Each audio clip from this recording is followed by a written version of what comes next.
everyone, and welcome to another episode of Doha podcast.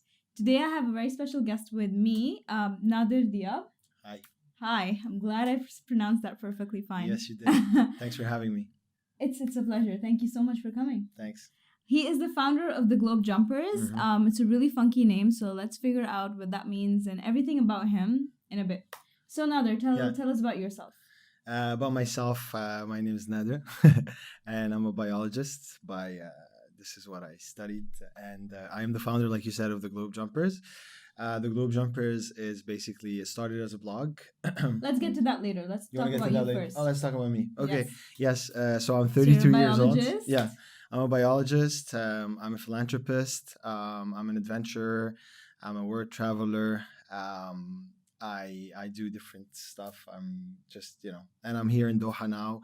I moved here about a year ago. So I came initially to help my parents in their business. They're running a physical rehabilitation clinic where we offer services for handicapped people. And we are actually taking part in projects where we are trying to make Doha as accessible as possible for handicapped people. So it's a fun business. It's a fun environment to be working in. To be contributing to society and making sure that people here who are unable to go from place to another, you try to help them to do so. Yeah. And on the side note, I also have different other projects that I work on, mainly through traveling and mainly through blogging and also a bit of nonprofit. So that's a bit about me. Yeah. All right, oh, and I am Lebanese Canadian. So I was born and raised in Lebanon, and then I moved to Canada at the age of 18. All right. Wow. Yeah. So. Okay. So, like you said, you're an adventurer, and I think that's something that's like most dark about like what I've known about you so far. Sure. So tell me a little bit about how that like travel spark started. It started when I actually moved to Canada from Lebanon. So that was in 2005. Of course, it was probably like my first time taking a long distance flight. Wow. To go from, so my parents were living here. I came here and then I left Doha all the way to Canada. So I was really amazed by the flight experience, I guess. And then when I got there, it took me about a couple of years before I actually kind of readjusted and adapted my life to, leaving from Lebanon to Canada. It's two different continents, two like different culture countries. shock kind of Culture thing. shock for sure.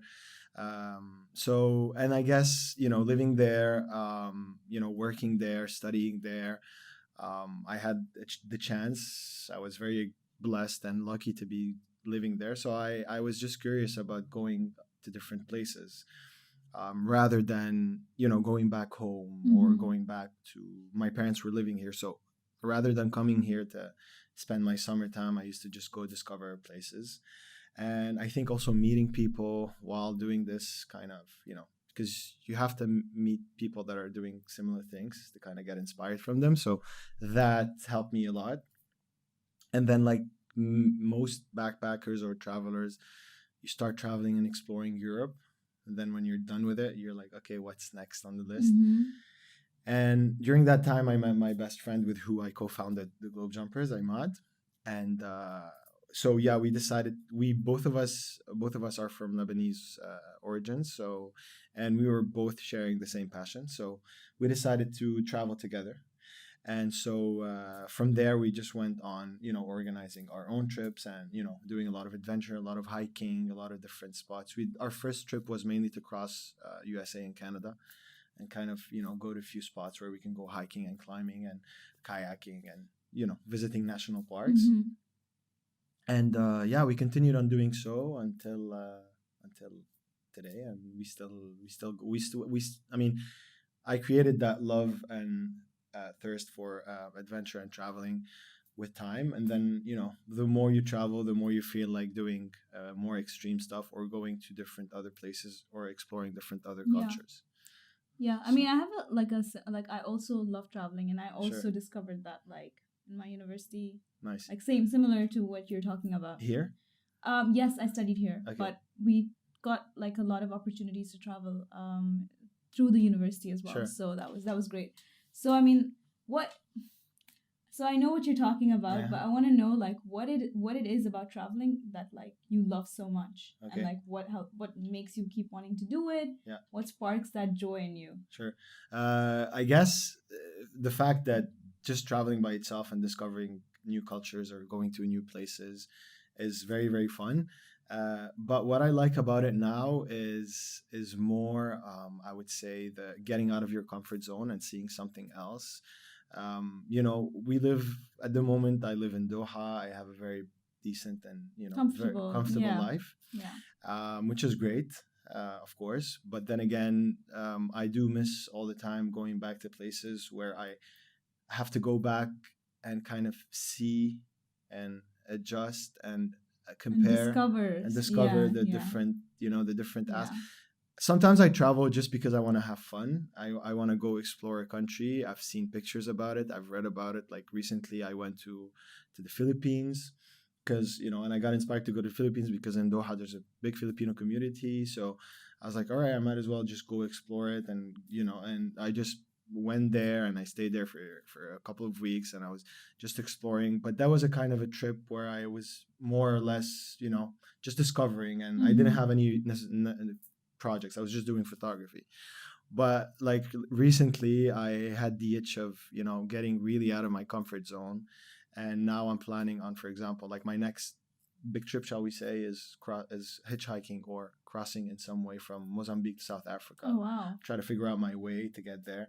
So things where I can like really get out of my comfort zone, get myself in situations that are very awkward, very hard, and I think that like always for me, I say charges my battery to go back home and just be like, all right, I did something that is extremely cool, Yeah. did something that is extremely challenging, and this is what I love mainly about like why I keep on traveling. This is what I gain from that, and the harder it gets, the better it is when you come back home. So and it doesn't necessarily have to be traveling. It's also my lifestyle that you can create to yourself. For example, like 2 years ago, before coming to Doha, I quit my job and I decided to work as a tree planter in West Coast Canada.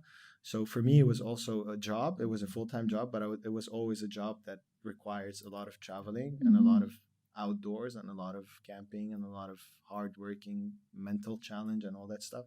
So so it depends, it could be traveling, but it could be also like engaging in a life where it's always making you move from a place to another while doing something that you like. So that's incredible. mm-hmm. Okay, so what's Globe Jumpers? How did that come about? Sure. And I know it's very like it's something for the community, and that's what this podcast is about. So I'd like you to touch upon that. Sure. So like I mentioned earlier, I was traveling with Imad, and we were basically at the beginning of our travels, we were just snapping pictures of us jumping.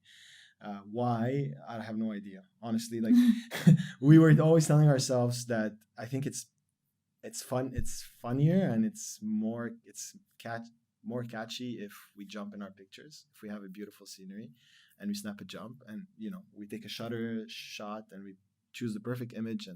But at that time, that was 2010, 11, 12. We were not on social media or any websites or any. We were just doing this for the fun of doing it. And then from there, of course, the hub of Facebook's, Instagram, all that stuff came along. But we were also quite at the beginning of that, so we just decided to put everything online. And both of us, we were young, we didn't know what really we wanted to do, so we created a page. We called it the Globe Jumpers because we had a concept where we're jumping around the world, and we told ourselves that we're going to continue in this pattern. And we did that after. So for me, like, it was a life-changing trip when we traveled to Tanzania, and we went discovering there in a very different way of traveling. Like, we just went there, one-way ticket, and we just started like hitchhiking and planning how we're gonna travel around Tanzania. And so that gave us the itch to kind of start something and kickstart something really, and people were asking us, personal friends, how do you travel? How do you do it?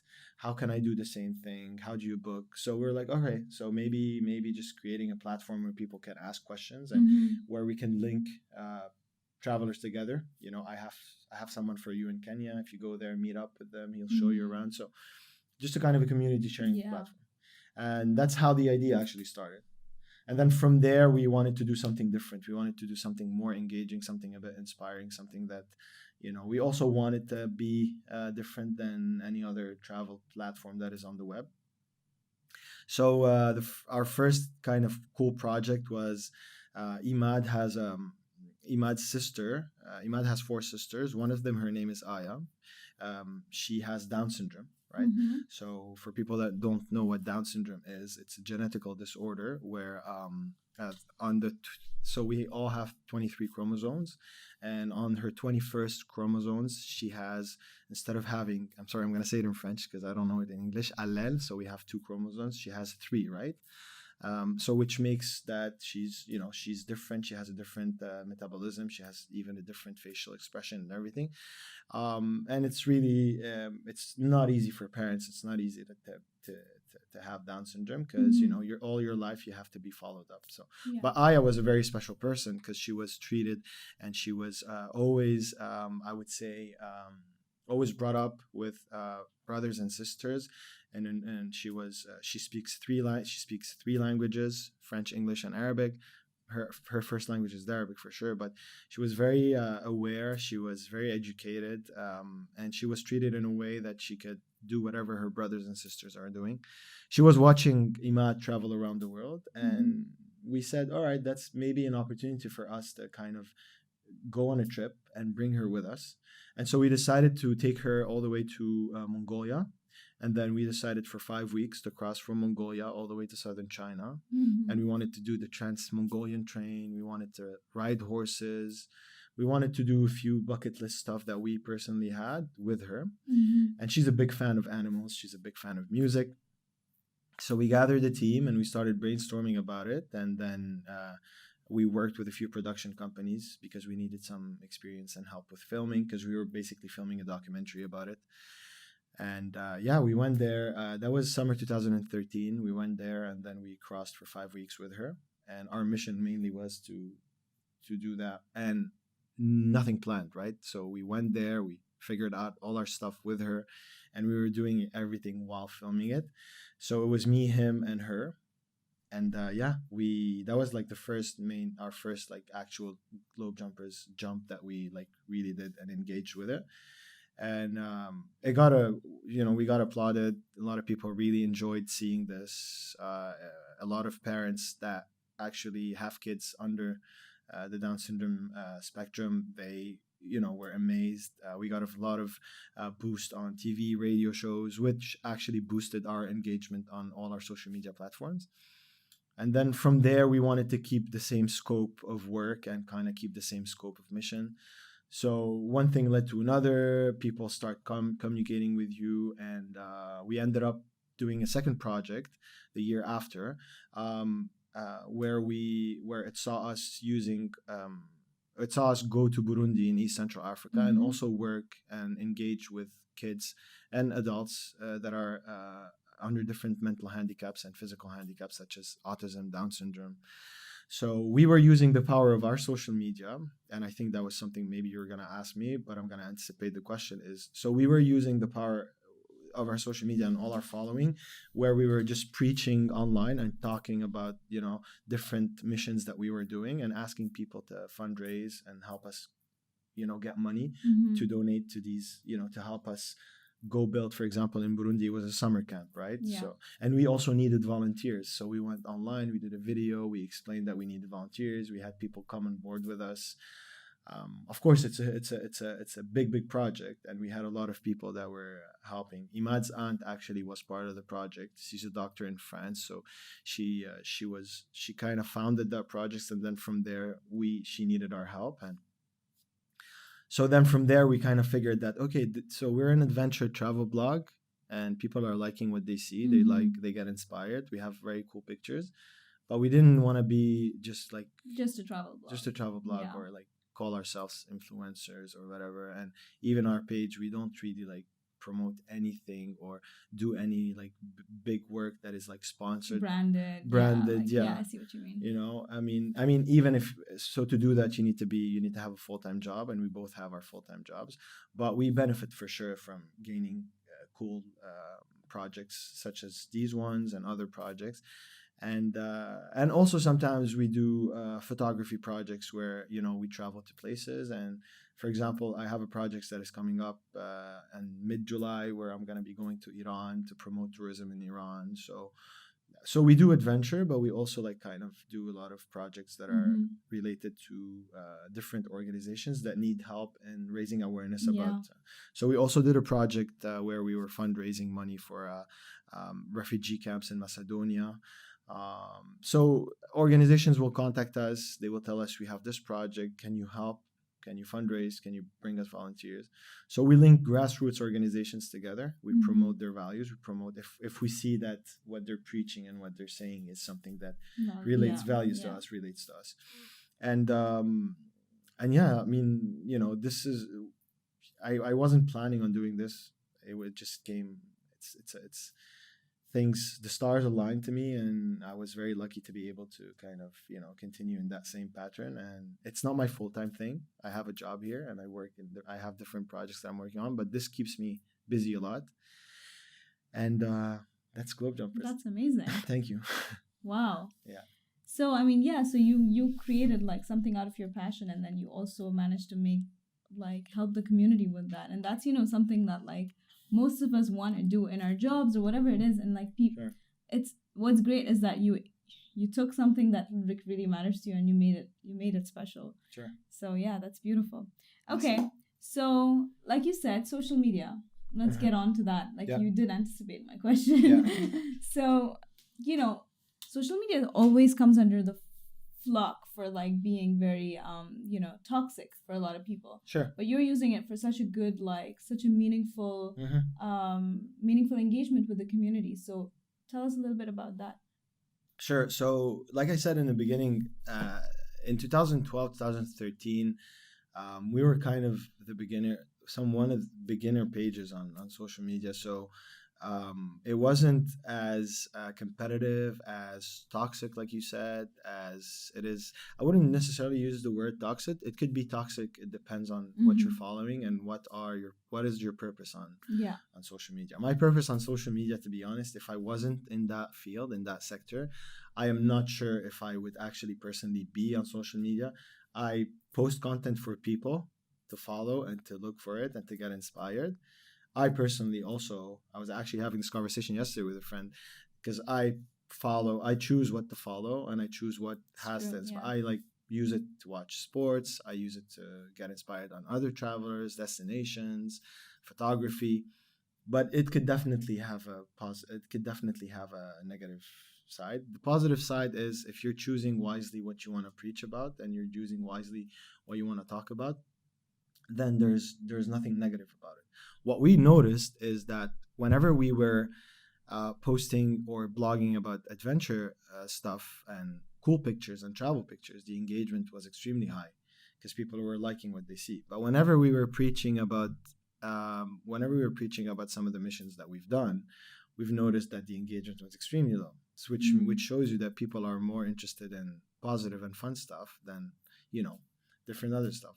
So we told ourselves, which was a bit of a bummer for me, especially at the beginning, because I was really depending. I thought I could depend on the followers that are following me, that they could help me, but it wasn't extremely high. But we still managed to get volunteers and funding. So we decided to really like keep a certain traveling image, but use that image to kind of preach and to kind of talk about.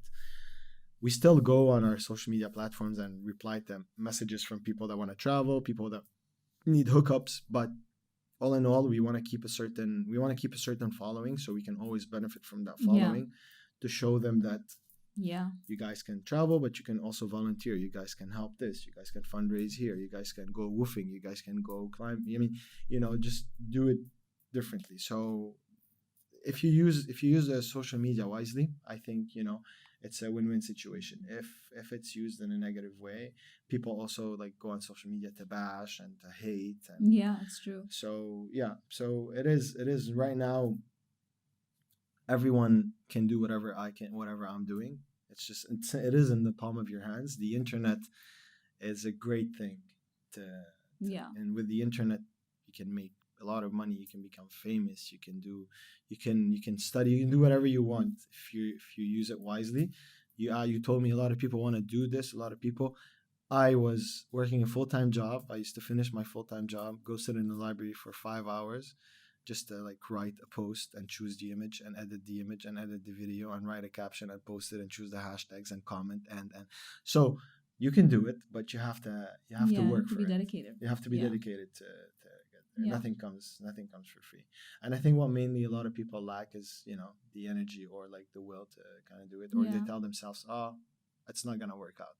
It could work out if you put the will Yeah, and there's effort in it. consistency and dedication that needs to be put in. Yeah. Consistency is the right word. Yeah. Consistency. You have to be consistent. You have to be dedicated. You have to, And honestly, like I don't know how I had the energy, because today I'm 32 years old, and when I was 25 and I was just grinding on this because I saw that there's an opportunity. Today I'm telling myself, wow. Like now I work 8 hours, 9 hours a day on different projects, and after that I'm just brain dead. Mm-hmm. But I still need to keep on doing what I do, Yeah. because you need to like put a lot of hours into like projects like this. Yeah. Wow. Yeah. Yeah, I mean, when you were saying that, like, the engagement rate was lower for like the awareness initiatives that you had and things like that. It's like very, like, you understand why, because people generally nowadays on social media, like, it's very like quick and distracted.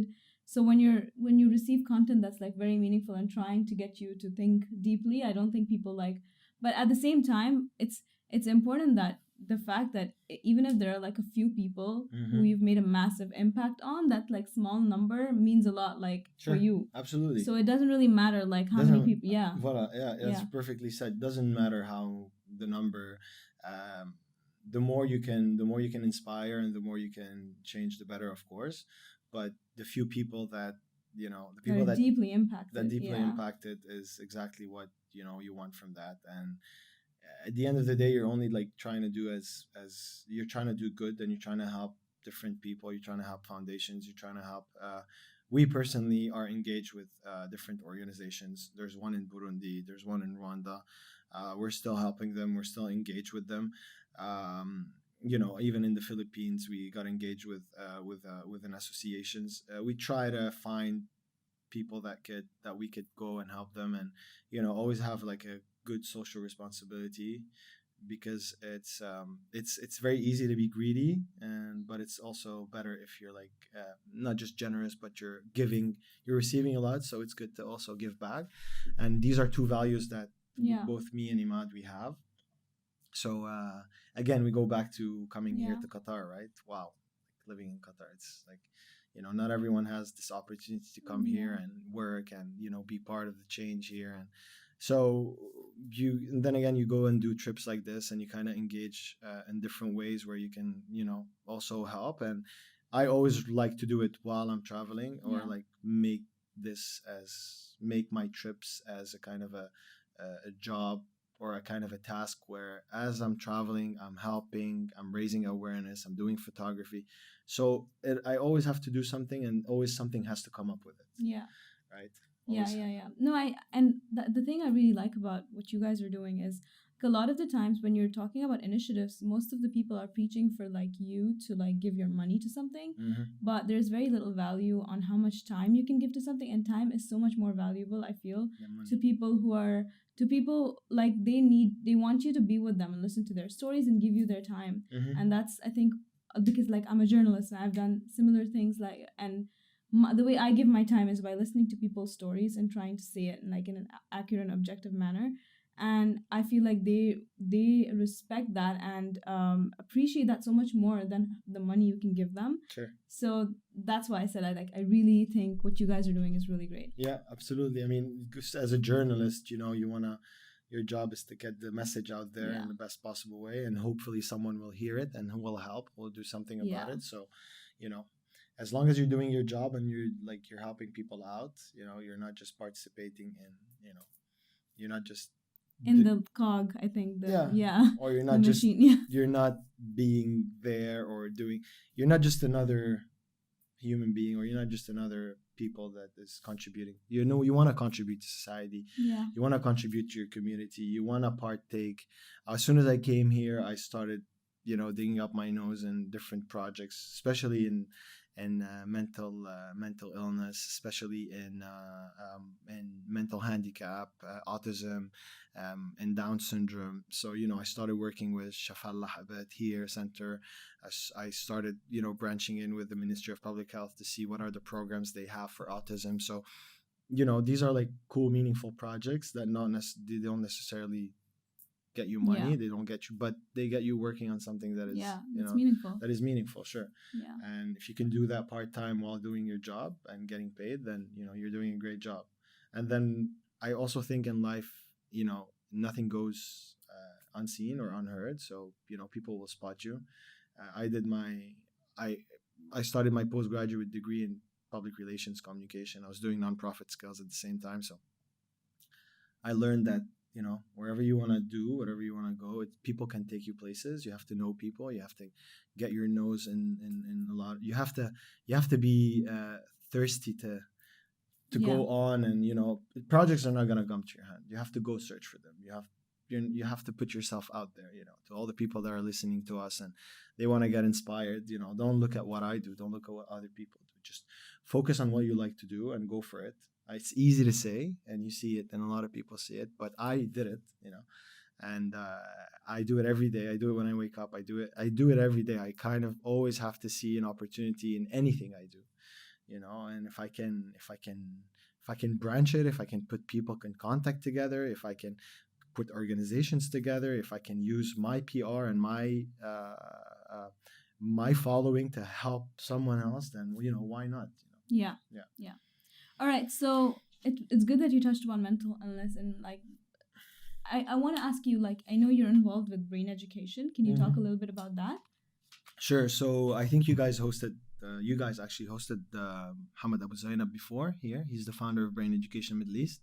Probably. I'm just here for a year, so since a year. So Since a I'm year. not sure. No, it was actually like I think 2 months ago after I did the workshop with him. This is where I met Anne. Oh yes, your onion on the business podcast. Yes. Yeah. Was he like in the business podcast? Yeah. He's on the business podcast. So I met Master Maz because he's a master, and we started talking, and he asked me if I could help him or like work together in creating. He's doing a lot of brain education here in Qatar.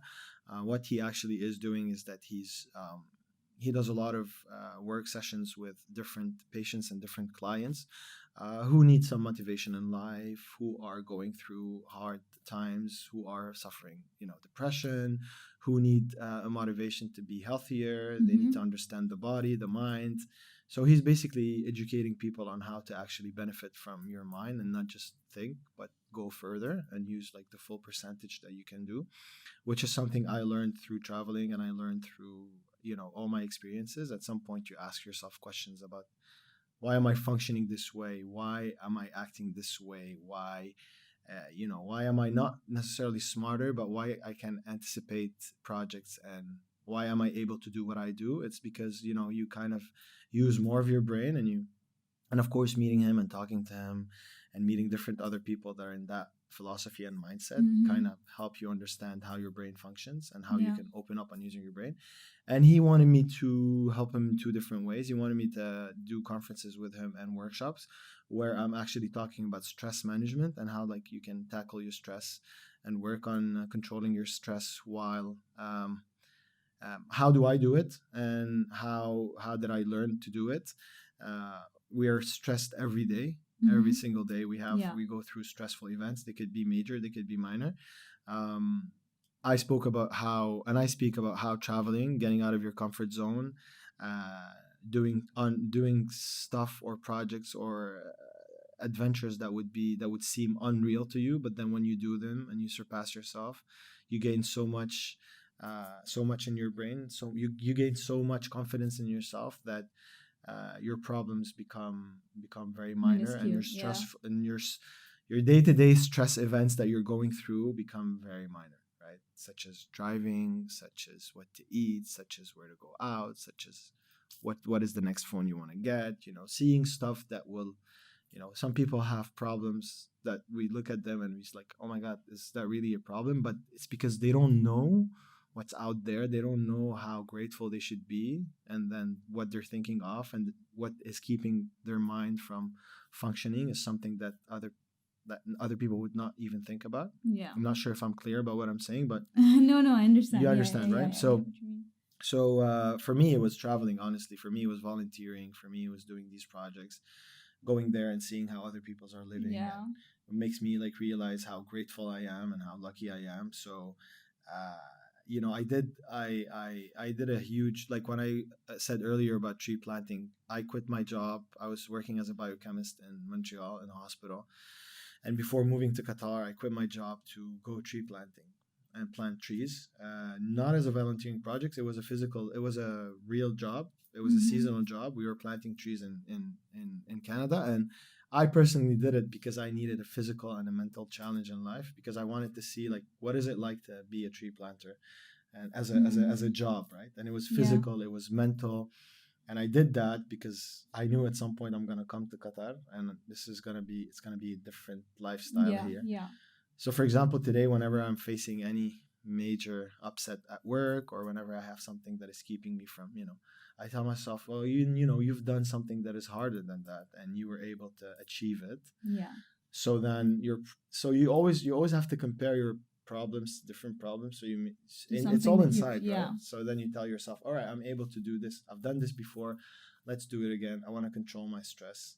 And I also like to always stay positive, and I try to stay positive as much as I can. And this is a kind of a value that I learned from Imad and from traveling and from people that I met.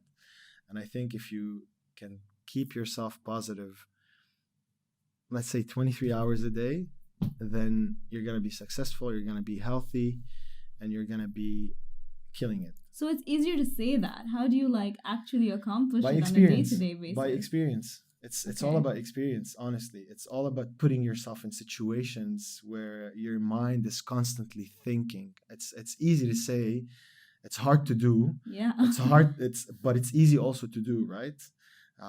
You just have to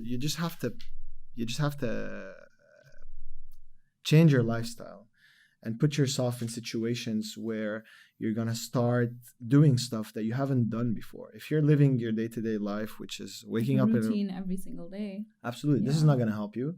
Watching documentaries is not going to help you. Sitting and watching Netflix is not going to help you. It's going to help you be educated for sure. Doing your 9-to-5 job and going out with your friends and finishing your weekend, going back home and taking 3 weeks vacation to go to see your friends wherever they are and travel. This is okay. This is your living life. But then at some point, some people make it, and at some point, some people break down because they're like, I'm stuck in this routine. And then we fall into depression. We fall into finding ourselves. What is my mission in life? Did I want to be here? Did I want to do this? So I think when you fill your life with experiences and stuff that are unreal and unspoken of or unachievable, first of all, you're going to attract a lot of people, right? And when you attract people and you get invited on podcasts like this and you have people that are following you, first of all, you have a sense of a kind of you're proud of yourself. You achieved something, which gives you a boost of confidence, right? Yeah. And that boost of confidence, at some point, it stops, but then you want to continue on doing it. So this is what I do. This is what Imad does. We find what is like next, right? What is after Mongolia and China? Burundi. What is after Burundi? Tree planting. What is after tree planting? So always finding something that will put you in situations where you go back home, you go to bed, and you're like, okay, I've done this. I'm a guy that can achieve stuff. I'm a girl that can achieve stuff. So I want to keep in this pattern. And when you're in that pattern and you have such a big energy in your body, and you can achieve stuff, and people tap you on your shoulders, then you can't be negative. You can't just, most of the time you're gonna keep yourself positive. Most of the time you're gonna give yourself even a tap on your shoulders, and you're gonna be like, you can do this. So this is the kind of mindset I'm in today. It's a combination of everything I've done, that made me who I am today. Mm-hmm. And I've met people who have similar personalities to me, and most of them, they went through the same life pattern. Mm-hmm. With that being said, you can also, like, for example, Anthony Bourdain, who's a big traveler and he's a chef and he's a cook, one of the most recognized. Last year, he committed suicide. He was doing way cooler projects than I was doing. So you also kind of look at him and you tell yourself, well, this guy had everything, right? He was Yeah. traveling, he had his TV show, CNN, all that Yeah, shit, that's what I was thinking. Yeah, making a I was lot of saying money, that, but yeah. then, like he committed suicide and killed himself. So why? He actually, no one saw it coming. He speak about it? I'm not sure, I didn't do my research. But then mental illness or depression can also come in a very weird way. It can hit you. I Yeah, I mean, high achievers all the time. High I've seen a achievers, lot of, big, yeah, yeah, they just yeah, commit, they break down they break eventually. down. Yeah. Who recently, also, like, not a long time ago, also I heard about. I mean, you know, We hear about them often, honestly. yeah, I mean, especially recently. yeah, Seen a lot of suicides, especially of famous people who you yeah, thought had everything. yeah. Like, yeah. Mac Miller, the rapper. I listened to his music. I mean, he overdosed, but he needed to be high because he needed to Yeah. escape realities. Some people can't handle pressure. I'm not sure. I was having this conversation the other day. How can you handle fame pressure and kind of realize what you're seeing and what you're experiencing, and you see other people are looking up to you, but you're trying to understand, you're trying to explain to them that my reality sucks a bit. So I think when you operate at that level, it's a very gray area. Mm-hmm. You're not sure if you're not sure how you're going to operate. You're not sure how you're going to handle it. I haven't been there. I don't think I ever want to go to that, like, kind of Mm-hmm. level of, I think I'm very blessed to be able to, to have a very mental stable life. But I've been through a lot of ups and a lot of downs. And I think my life experiences make it very easy on me to continue on being positive and on Mm-hmm. being, and I'm always keeping a smile and finding something Mm-hmm. something to look up to. And one last thing that I like to do is I like to choose causes or choose people that I can personally help. This is personally where I can help them, with it doesn't necessarily have to be money. It could be different other ways. But I have a few peoples in my life that I try to help, and if you want, I'm their guardian. And those people are in my life, on my day-to-day life. I check on them. They're people that I met through traveling, and they need a helping hand. And that makes it a lot. That makes sleeping at night and makes my conscience very. I'm very, like, grateful and happy to be doing that. And if it's amazing when you help someone, even you're on the street, someone knocks on your window, they need 5 riyal. Take down your window. When you give them that 5 riyal, you close that window. You feel good about yourself. You're like, or you give them 100. You're like, and then sometimes you feel the urge of telling everyone, like, I helped this guy today, because you're proud of what you've done. You're like, you gave Yeah. without expecting a return. So when you do that silently, and Just for yourself. just for yourself, Yeah. it also, like, makes everything, because unconsciously you're always telling yourself, well, you know what, I'm living life, and I see there's a lot of unfairness, but at least I'm trying to contribute something. And that also helps you to kind of stay positive and kind of keep in that positive mindset. Yeah. So, yeah. Wow. Yeah. That's amazing. Thank you. Thank you. Thank you for your insight. Sure. And can you share with our audience where they can reach out to you? How Yeah, can they? sure. So the website is theglobejumpers.org, but it's under construction. You guys can follow us on our main social media platform is Instagram, because it's an image sharing platform. Yeah. So we like to put our content over there. So there's the website, there's social media, there's globejumpers@gmail.com. But if people go on our Instagram page at the Globe Jumpers, and I'm pretty sure you guys are gonna put the link somewhere. They can just definitely. We'll yeah, tag you guys everywhere, Mhm. so they can always reach out. they can go there and they can reach out. Yeah. Mainly if people wanna, if they need tips and tricks on how to travel or where to go, or they need, like, any help in planning trips, or giving them some insights about how to backpack or how to book your trips, where to sleep, those, like, for first-time travelers. Yeah. We love to always answer questions. We love to always help. And if there are any organizations out there that need help in volunteering or in raise funding, or if we can help them, spread their message out there, we can do that as well. And then for people in Doha, I'm gonna be doing like more workshops here with Master Maz. We're also planning on, we're working currently on doing a women empowerment workshop where we're gonna be finding and looking up for women in Qatar that are looking to actually go on adventures, do these adventures, and also like there's going to be a lot of meditation and a lot of brain education. So we want to combine meditation and brain education, and traveling together, because we want to put them out of their comfort zones. A lot of women here, they don't have the same opportunities that other women have in the Western countries, where they can travel by themselves and backpack by themselves, especially around the Middle East. So we want to initiate that, and we want to help them like figure out how they can do it by themselves, and maybe after that they will be able to do it by themselves without our help. So these are the kind of projects that we're doing. That's amazing. Yes, all of them sound. So you are more than welcome. Oh, thank you. And you are more than welcome. So yes, guys, reach out to the Globe Jumpers. We'll obviously share all the links on the show notes. Thank you so much for listening. I hope you have a great day. And is it okay if I film you? Sure. And see you all next week. Take care. Bye-bye. Bye, guys.